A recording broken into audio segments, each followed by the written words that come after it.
विस्तार विशेष में आपको उन मुद्दों से रूबरू कराने जा रहे हैं जो सीधे आपसे जुड़े हुए हैं। विस्तार विशेष में हम सिस्टम से सवाल करेंगे, आपके मुद्दे उठाएंगे और तब तक उठाते रहेंगे जब तक आपके मुद्दों और समस्याओं का हल नहीं हो जाता।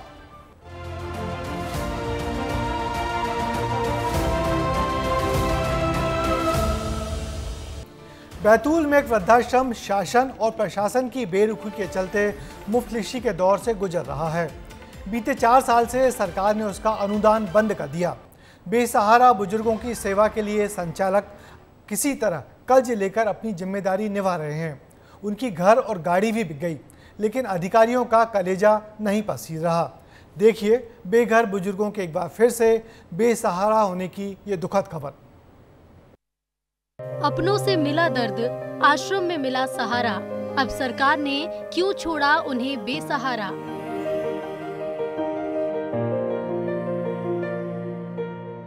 ये वो बुजुर्ग हैं जिन्हें अपने बच्चों से दर्द मिला है। किसी ने घर से निकाल दिया तो किसी ने घर छोड़ने के लिए मजबूर कर दिया और जिंदगी के आखिरी पड़ाव में ये बुजुर्ग वृद्धाश्रमों में शरण लेने को मजबूर हैं। बैतूल के मातोश्री वृद्धाश्रम में ऐसे ही 20 से ज्यादा बुजुर्ग अपने जीवन के बाकी दिन गुजार रहे हैं। सोचा था अपनों से दूर इस आश्रम में जैसे तैसे जिंदगी के बाकी दिन गुजर जाएंगे, लेकिन अब ये समय काटना भी मुश्किल हो रहा है क्योंकि सरकार ने अप्रैल 2020 से इस आश्रम को मदद देना बंद कर दिया। हालात ये हैं कि अभी आश्रम दानदाताओं के रहमो करम पर चल रहा है। आश्रम जो है 14 नवंबर 2000 से जो है बच्चों का चालू किया था शिशु गृह के रूप में, और 1 अक्टूबर 2003 से वृद्धाश्रम का संचालन चल रहा है। तो बहुत सारे बच्चों और बहुत सारे बुजुर्गों की सेवा करने का अवसर इस संस्था को मिला है। और कठिनाई का विषय ये है कि शासन का जो है रवैया जो है फंड देने का, अनुदान देने का, वो समय पर नहीं होता है। उसके कारण जो है तकलीफ होती है सेवा करने में। मनोज के चेहरे पर भले ही शिकन न दिखे, लेकिन इस आश्रम को चलाने में अब भारी परेशानियां आ रही हैं। संचालकों पर लाखों का कर्ज हो चुका है। कैसे चलेगा वृद्धाश्रम? रोजाना 20 बुजुर्गों का चाय, नाश्ता और खाना। बीमार होने पर बुजुर्गों के इलाज की व्यवस्था। रुपए न होने पर कभी बिजली बंद कर दी जाती है, कभी रुपए जमा न होने पर नल कनेक्शन बंद कर दिया जाता है। संचालक कर्ज लेकर चला रहे वृद्धाश्रम। मनोज बिष्ट को अपना घर और गाड़ी भी बेचनी पड़ी। जब फंड नहीं मिलता है 4-4 साल तो बहुत दयनीय स्थिति हो जाती है। पर लोग बाग यहाँ पे बुजुर्गों की पुण्यतिथि, शादी की सालगिरह, जन्मदिन मनाने आते हैं। उसमें भी 1 रुपए से अपनी स्वेच्छा अनुसार दान करके वे सब अपना जन्मदिन, पुण्यतिथि वगैरह मनाते हैं। ये फेसबुक पे, व्हाट्सएप पे डला हुआ है, matosri.org करके अगर आप सर्च करेंगे तो वो आपको मिल जाएगा। बिना सरकारी मदद के जैसे तैसे ये वृद्धाश्रम चल रहा है क्योंकि मनोज बिष्ट जैसे लोग जानते हैं कि यहाँ रहने वाले बुजुर्ग अपनी मर्जी से यहाँ नहीं आए। इनकी जिंदगी में इतने दर्द हैं कि इन्हें सुकून की 2 वक्त की रोटी किसी भी सूरत में मिलनी चाहिए। हमने जब इन बुजुर्गों से बात की तो ऐसे ही पीड़ा और दर्दनाक दास्तानें लफ्जों के जरिए बाहर आ गयी। हमारा लड़का जो था जरा अपराधी किस्म का था। एक ही लड़का था और एक लड़की थी। लड़की की शादी भोपाल में हो चुकी है। लड़का गलत संगत में निकल के एक हत्या के प्रकरण में फंस की हिम्मत उसकी इतनी बढ़ गई कि मुझ पे भी हाथ उठाने लग गया, मारने पीटने लग गया। और यहाँ तक कि जो पैतृक संपत्ति है उसको हथियाने के लिए मुझे कई बार मुझ पे जानलेवा हमला किया, जो कि मैं अपनी जान बचा कर इस आश्रम में बैठा हूँ। मेरा तलाक हो गया था 14 साल पहले, तलाक हो गया था और मेरी 2 साल की बेटी को मेरी वाइफ ले गई थी झांसी। तो मैं जीवन में बिल्कुल अकेला हूँ। तो मेरे जैसे लोगों के लिए अगर ऐसा आश्रम नहीं होता शायद हम लोग आत्महत्या कर चुके होते। लड़के के खाने पीने के वजह से, शराब के वजह से पी के दंगा दचड़ा करता है। काम हम ठिकाने से करता नहीं है, तब घर कैसे चलेगा। उपराष्ट्रपति कार्यालय ने मध्य प्रदेश के मुख्य सचिव को पत्र लिखकर इस मुद्दे को गंभीरता से लेने के निर्देश दिए। बैतूल जिला पंचायत अध्यक्ष ने भी शासन को एक लेटर लिखा, लेकिन बेसहारा वृद्धों के लिए अभी तक कोई मदद नहीं मिली।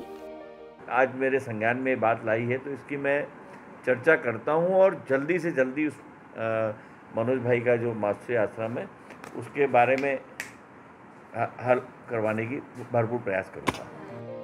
एक तरफ अपनों से मिले जख्म और अब सरकार की बेरुखी इन बुजुर्गों पर दोहरी मार की तरह है। सवाल उठता है कि आखिर सिस्टम इतना बेरहम क्यों हो जाता है? करोड़ों रुपए की योजनाएं बनाने वाले जिम्मेदारों को इन बेसहारा बुजुर्गों की तकलीफ क्यों नहीं दिखाई देती? आखिर इनका कसूर क्या है जो वृद्धाश्रम का अनुदान रोक दिया गया? क्या इन्हें अपनी जिंदगी की सांझ सुकून से बिताने का कोई हक नहीं है? विस्तार न्यूज के लिए शंकर राय की रिपोर्ट। तो देखा आपने कैसे सिस्टम की उदासीनता बुजुर्गों के जीवन से सुख चैन छीन रही है। अगर समय पर मदद नहीं मिली तो वृद्धाश्रम की व्यवस्थाएं पूरी तरह से फेल हो जाएंगी। लिहाजा वृद्धाश्रम को मदद मिलनी चाहिए ताकि कम से कम इन बुजुर्गों का आखिरी वक्त तो सुकून और सम्मान के साथ बीत सके। बेसहारा बुजुर्गों के बाद अब बात होगी उन नौनिहालों की जिन्हें शासन प्रशासन ने बेसहारा छोड़ दिया है। हम बात कर रहे हैं छत्तीसगढ़ के सक्ती की। जिला मुख्यालय से महज 8 किलोमीटर दूर एक गांव ऐसा है जहां आज तक प्राइमरी स्कूल तक नहीं बना। ऐसे में आप अंदाज़ा लगा सकते हैं कि बच्चों का भविष्य क्या होगा। देखिए बच्चों के भविष्य से जुड़ी हमारी ये खास खबर।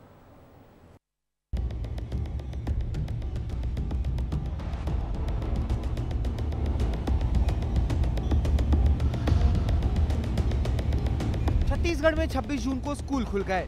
स्कूलों में उत्सव मनाया गया। बच्चे के चेहरों की खुशी देखते ही बन रही थी। लेकिन उसी छत्तीसगढ़ के सक्ती जिले से महज 8 किलोमीटर की दूरी पर लोहराकोट ग्राम पंचायत के आश्रित ग्राम तांदुलडीह में ये बच्चे मायूस थे। चेहरे पर उदासी थी।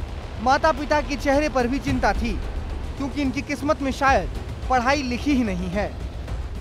भले ही छत्तीसगढ़ में शिक्षा का अधिकार अधिनियम लागू है, पर जवाबदार अधिकारियों के लापरवाही के कारण आज भी बहुत से बच्चे शिक्षा से वंचित हैं। आज हम बात कर रहे हैं छत्तीसगढ़ के ऐसे ही गांव के बारे में जहां आज़ादी के 75 साल बाद भी प्राइमरी स्कूल तक नहीं है। ये वो गांव है जो आज भी एक स्कूल के लिए तरस रहा है। गांव में आज तक स्कूल नहीं खुला और नौनिहालों का भविष्य यूं ही खेलते खेलते बर्बाद हो रहा है। हमारे गाँव में स्कूल के बहुत बड़े समस्या है। जिला 4-5 किलोमीटर रायपुर पढ़े जाते हैं लइकन पैदल, तो एक्सीडेंट होए के बहुत डर है। और आज़ादी के बाद अभी तक यहाँ स्कूल नहीं खुले हैं।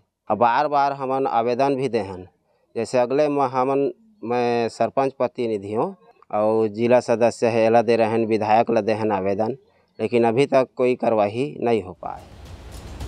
तांदुलडीह आश्रित गांव है और इस गांव में तो स्कूल है ही नहीं, आसपास भी स्कूल नहीं है। कोई हिम्मत कर अपने बच्चों को स्कूल के लिए भेजता है तो 3 से 4 किलोमीटर पैदल चलना पड़ता है। छोटे बच्चों को माता पिता स्कूल तो भेज देते हैं, लेकिन फिर उनका पूरा दिन चिंता में ही गुजर जाता है। प्राइमरी की स्कूल नहीं है, वहाँ के जनता लोग लड़का मन हमार बहुत दुख पात हैं, यानी कि स्कूल पढ़े लिखे बा मांग करे हन। विधायक मन ला हमन लेटर प्लेट में दे रहे लिख के बोले रहे, फिर भी हम मांग करे हन तो हमार मांग ला पूरा नहीं करे हैं। ऐसा नहीं है कि गांव वालों ने कभी अपने बच्चों के भविष्य की चिंता नहीं की। कई बार अधिकारियों से गुहार लगाई, कई बार जनप्रतिनिधियों से निवेदन किया, लेकिन किसी ने ना तो इनकी गुहार सुनी और ना ही तांदुलडीह के नौनिहालों के भविष्य की फिक्र की। मोर जी 70 साल के अवस्था हो गए और हमारे गाँव तांदुलडीह में मतलब स्कूल नहीं है। लड़का मन मतलब 2-2 किलोमीटर जावत है, लेकिन वो कोई पढ़ नहीं पाते थे स्कूल। तो मतलब सब अशिक्षित हमारे गांव तांदुलडीह में ऐसे है। मतलब बहुत स्कूल के बारे में शिक्षक के नाम से बहुत परेशानी है। हमन कई मतलब सरकार से मतलब विधायक मन से रिपोर्ट करें, लेकिन कोई सुनाई नहीं करी। करबो ऐसे कि कहते हैं बोर्ड के समय में आते हैं, लेकिन बस जीतते तारे बस को गाँव में आबे नहीं करें।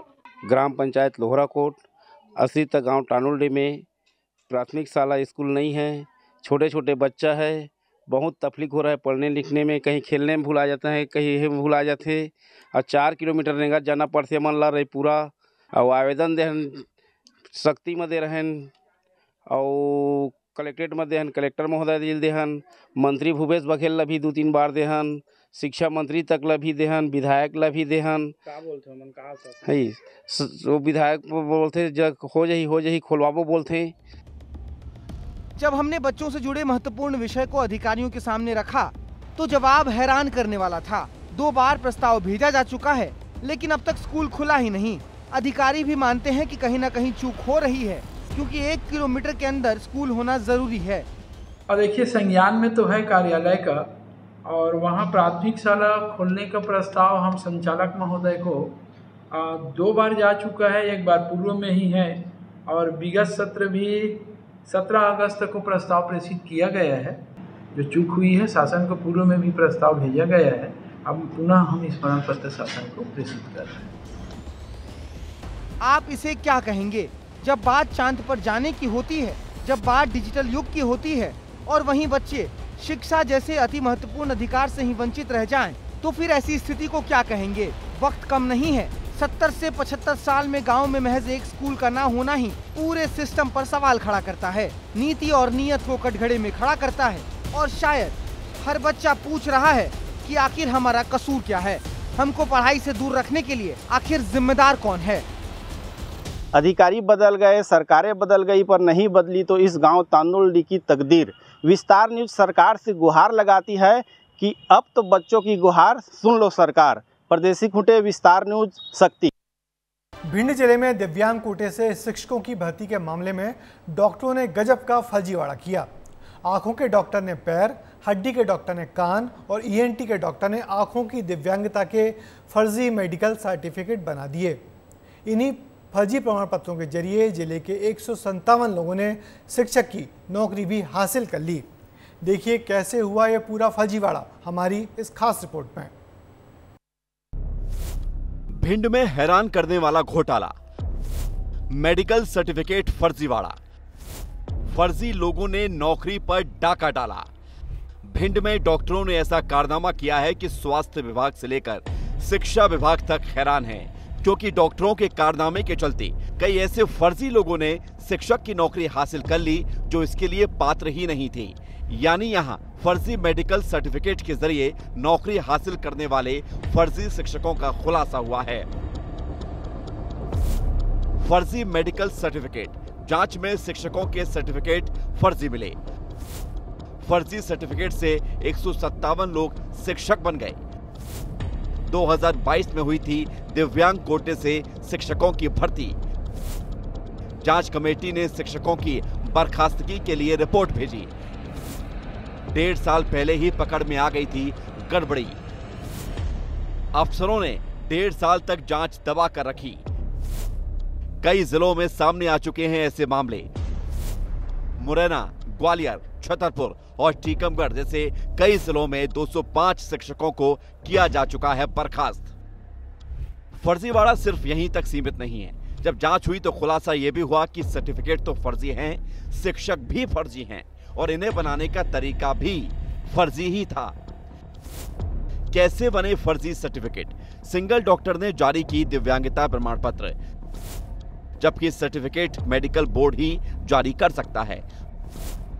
दूसरी बीमारी के डॉक्टर ने जारी कर दिए सर्टिफिकेट, यानी जारी करने वाला डॉक्टर संबंधित बीमारी का विशेषज्ञ ही नहीं। भर्ती के दौरान भी अधिकारियों ने जांच करना ठीक नहीं समझा। अब वो लिस्ट देख लीजिए, जिससे आपको समझ आ जाएगा कि किस डॉक्टर ने किस बीमारी के लिए सर्टिफिकेट जारी किए, जबकि वो इसके लिए पात्र ही नहीं थे। डॉक्टर आरसी श्रीवास्तव, आंख, कान, नाक और गला विशेषज्ञ, हड्डी रोग के 3, नेत्र रोग का 1, मेंटल हेल्थ के 2, मल्टी डिस्ट्रॉफी का 1 सर्टिफिकेट बनाया। सर्टिफिकेट नौकरी में इस्तेमाल हुए। डॉक्टर जेपीएस कुशवाहा, हड्डी रोग विशेषज्ञ, मेंटल हेल्थ का दिव्यांगता प्रमाण पत्र बनाया। प्रमाण पत्र पर 2 लोगों को नौकरी मिली।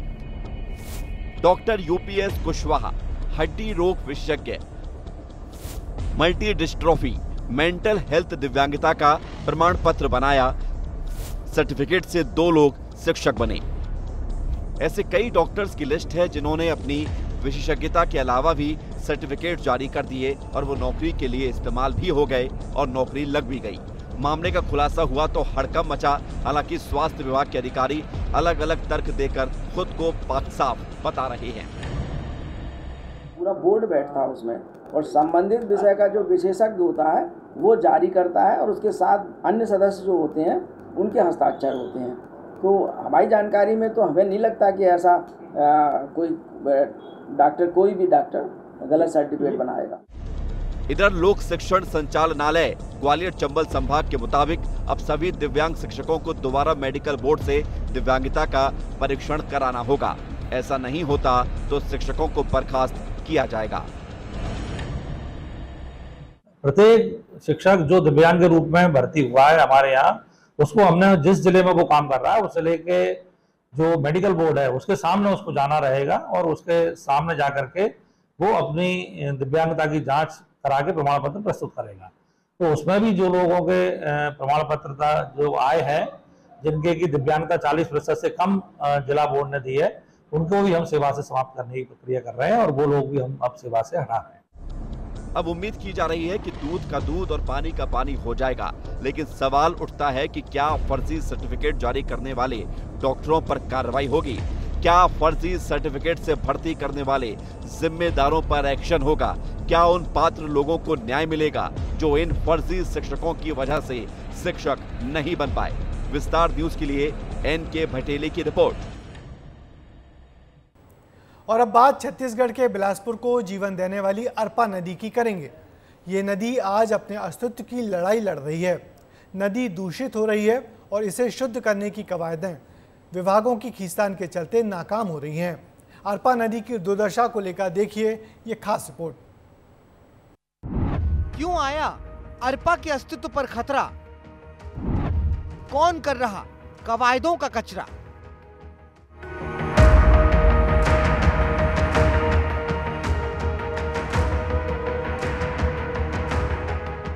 छत्तीसगढ़ के बिलासपुर में हमारी अरपा का वजूद खतरे में पड़ता जा रहा है।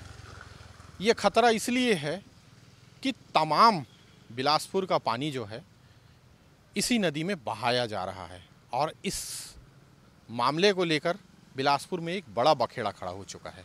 इस बखेड़े का कारण है हम जिस पुल पर मौजूद हैं, जिसे पचरी घाट कहते हैं, ये और इसके बगल में बन रहा जो है अरपा नदी पर वाटर ट्रीटमेंट प्लांट।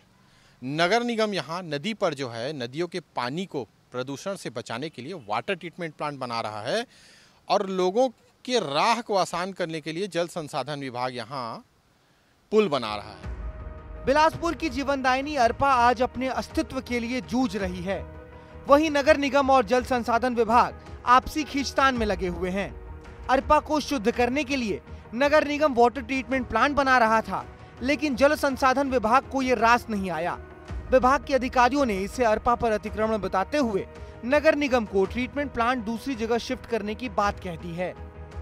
नदी का जो चौड़ाई है ना, उसके अंदर हम लोग का ही अधिकार रहता है, जल संसाधन का अधिकार रहता है। जल संसाधन विभाग हाँ बनवा रहे थे तो अतिक्रमण ना करें करके मना किया गया और वो उस जगह को छोड़ के अन्यत्र बना रहे हैं इस टाइप से। वाटर ट्रीटमेंट प्लांट को फिलहाल दूसरी जगह शिफ्ट करने की तैयारी है, लेकिन ये प्लांट अरपा की सेहत के लिए कितना जरूरी है इसको भी समझ लेते हैं। दरअसल 7 नालों का गंदा पानी नदी में मिल रहा है। अस्पतालों का गंदा पानी भी नदी में बहाया जा रहा है। फैक्ट्रियों का गंदा पानी भी नदी में आ रहा है। जलकुंभी की वजह से अरपा दूषित हो रही है। जगह जगह गाद जमने से असर पड़ रहा है और जगह जगह अरपा नदी में गंदगी डाली जा रही है। हम आपको अपने कैमरे के जरिए दिखाते हैं। सबसे पहले प्रदूषण आप देखिए कि जो ये बिलासपुर का पानी है, पूरे 7 नाले नालियों का पानी यहाँ छोड़ा जा रहा है अरपा में, और इतनी मोटी धार जो है बिलासपुर शहर से निकलकर इस नदी में आ रही है, इस नदी में समाहित हो रही है, जिसका अंदाजा लगा पाना लोगों के लिए मुश्किल होगा। अब लोगों को भी चिंता सताने लगी है कि जब वाटर ट्रीटमेंट प्लांट दूसरी जगह शिफ्ट होगा तो अरपा आखिरकार शुद्ध कैसे होगी, क्योंकि वो अरपा की दुर्दशा देखकर दुखी हो जाते हैं। नाली का पानी आ रहा है सर, इसीलिए सब हो रहा है। ऐसा नहीं है कि किसी अधिकारी को इसके बारे में आने जानकारी नहीं है, सबको मालूम है। और भाई आदमी के स्वास्थ्य अगर बिगड़ रहा है तो अब हॉस्पिटल आने स्थान पे ही है, हॉस्पिटल वाले कमा रहे हैं, आम जो जनता मर रहे हैं सर। लोगों को आवागमन में बदबू है और पूजा का और घर का जो घरेलू सामान है सब डाल देते हैं गंदगी से, बहुत परेशान है। नहीं, अभी तक लाभ नहीं मिला है, हमको परेशानी है, लेकिन अगर तैयार हो जाता है तो ज़रूर सुविधा हो जाएगा। उससे नुकसान ही है शहर को सर, पूरा गंदगी से प्रदूषित है, और अगर कहीं वो बन जाता है तो शहर का विकास बढ़ जाएगा। अरपा को जीवन देने के लिए कई कवायदें की गई, लेकिन हर कवायद लापरवाही और भ्रष्टाचार की भेंट चढ़ती नजर आई। जल संसाधन विभाग भी 100 करोड़ की लागत से 2 बैराज बना रहा है, लेकिन ये दोनों बैराज 6 साल बाद भी अब तक अधूरे पड़े हुए हैं। वहीं लोगों की सुविधा के लिए अरपा पर बनाए जा रहे पुल की भी यही स्थिति है। पुल बन रहा है, देखिए आप, इस पुल का निर्माण जो है इस मकसद से कराया जा रहा है कि यहाँ से लोगों को जो है जूना बिलासपुर से शनिचरी तक एक बाईपास रोड मिलेगी। अब कुल मिलाकर के ये मंजर, ये नज़ारा तो आप देख ही रहेंगे कि पिछले 8 साल से ये पुल बन रहा है, जिसका आज तक बिलासपुर के लोगों को कोई लाभ नहीं हो रहा। इस तरह के 3 पुल और बन रहे हैं। अब आखिर में सवाल उठता है कि आखिर अरपा नदी शुद्ध कैसे होगी? क्या अरपा को शुद्ध करने की कवायदें यूं ही विभागों के खींचतान में उलझी रहेंगी, या फिर समय रहते ध्यान भी दिया जाएगा? जीवन देने वाली अरपा किस्से और कहानियों की बातें ही रहकर रह जाएंगी, या फिर समय रहते अरपा नदी के जीर्णोद्धार पर कुछ ठोस कदम भी उठाए जाएंगे? आने वाले समय में देखना होगा कि नगर निगम उनके इन निर्देशों का पालन करता है कि जो काम चल रहा है वो काम वैसे ही चलता रहेगा। कैमरामैन छवि कश्यप के साथ आशीष दुबे, विस्तार न्यूज। अकेले अरपा ही नहीं, मध्य प्रदेश के डिंडोरी में भी नर्मदा की सहायक नदी के अस्तित्व से खिलवाड़ किया जा रहा है। नदी में पुल बना रहे ठेकेदार उसके प्राकृतिक स्वरूप से छेड़छाड़ कर रहे हैं। ग्रामीण नाराज हैं, लेकिन शासन प्रशासन के अधिकारी जरा भी ध्यान नहीं दे रहे। देखिए ये खास रिपोर्ट।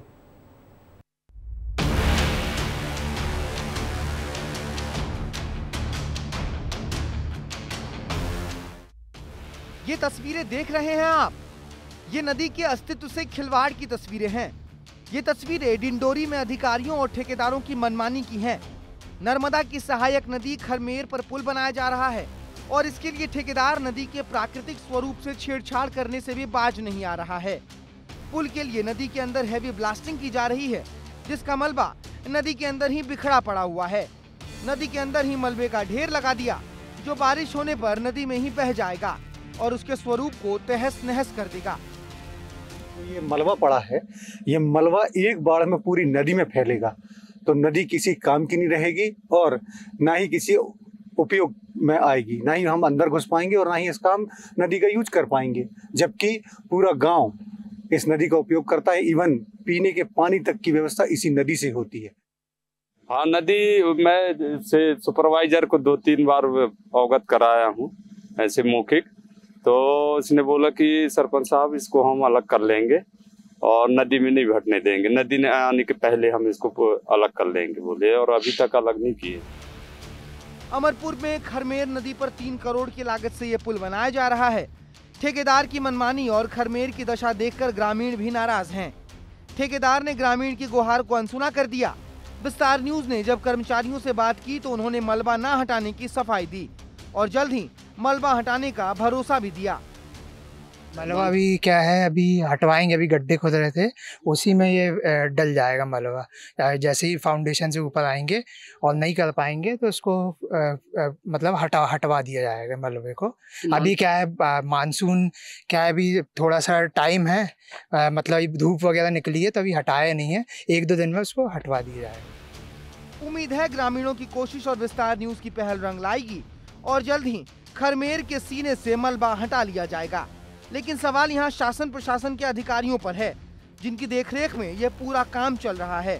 क्या उन्हें खरमेर के अस्तित्व की चिंता नहीं है? क्यों अभी तक नदी के अस्तित्व से खिलवाड़ करने वालों पर कोई भी एक्शन नहीं लिया गया? आपको बता दें, ग्रामीणों ने कई बार इसकी शिकायत की, बावजूद आज तक कोई इसमें एक्शन नहीं लिया गया है। वहीं विभागीय अधिकारियों का कहना है कि जल्द ही मलबा हटा लिया जाएगा। अनिल साहू, विस्तार न्यूज, डिंडोरी। तो हमने आपको आपसे जुड़ी हुई खबरें दिखाई, आपके मुद्दे उठाए। आगे भी हमारी कोशिश रहेगी कि विस्तार विशेष में आपके मुद्दों, आपकी खबरों को प्रमुखता से जगह मिले। अब मुझे दीजिए इजाज़त, आपसे फिर होगी मुलाकात आपकी खबरों के साथ। तब तक के लिए नमस्कार।